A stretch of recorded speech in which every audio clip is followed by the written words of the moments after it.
On a warm summer day in Los Angeles, the world was about to receive news that would shock and devastate millions. Michael Jackson, the king of pop, was no more. It was a moment that would forever be etched in the memories of fans and media alike, a day that marked the end of an era in music and entertainment. Travis Payne was on his way to Carrollwood, Michael Jackson's home, to rehearse for the upcoming This Is It tour. The tour was set to kick off in London, and the rehearsals had been intense but promising. However, as Travis drove, he received a call that would change everything. He was instructed to head to the Staples Center instead, where the rehearsals were taking place. Upon arrival, Travis and the rest of the dancers and musicians continued their practice, but a sense of unease began to spread.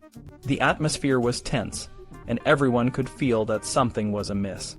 Kenny Ortega, the director of the tour, received a call from Paul Gongaware of AG Live. The news was devastating.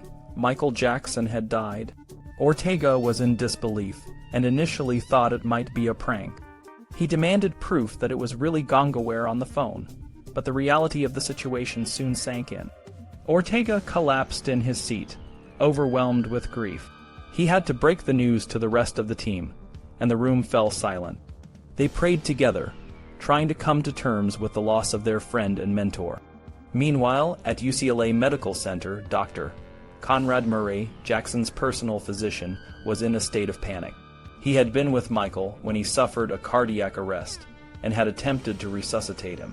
When the paramedics arrived, they continued the efforts, but it was too late. Jackson was pronounced dead at the hospital. Dr. Murray was now facing the reality of what had happened and the potential consequences of his actions. In the hospital, the Jackson family began to gather. Katherine, Michael's mother, was joined by her children and other relatives. The children, Prince, Paris, and Blanket, were in shock. Paris sought comfort from her grandmother, while the boys remained distant, struggling to process the news.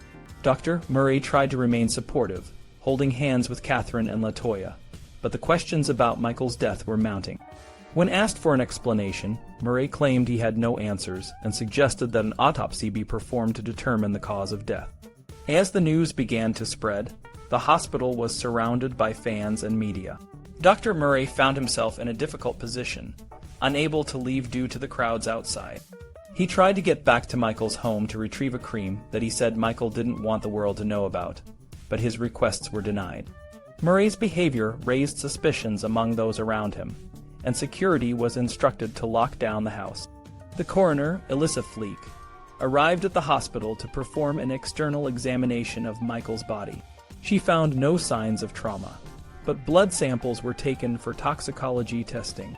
The investigation would later reveal that Michael had died from a lethal combination of drugs, including propofol, a powerful anesthetic that should only be administered in a hospital setting. Outside the hospital, the news was breaking. TMZ.com was the first to report Michael's death, and the story quickly spread across the internet and global media.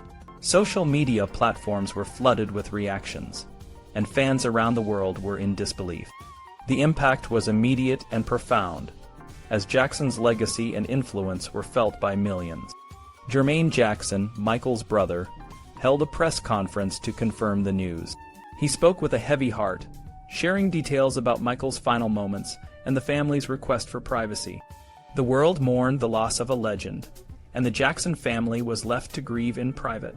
In the end, Michael Jackson's death left a void in the music industry and the hearts of his fans.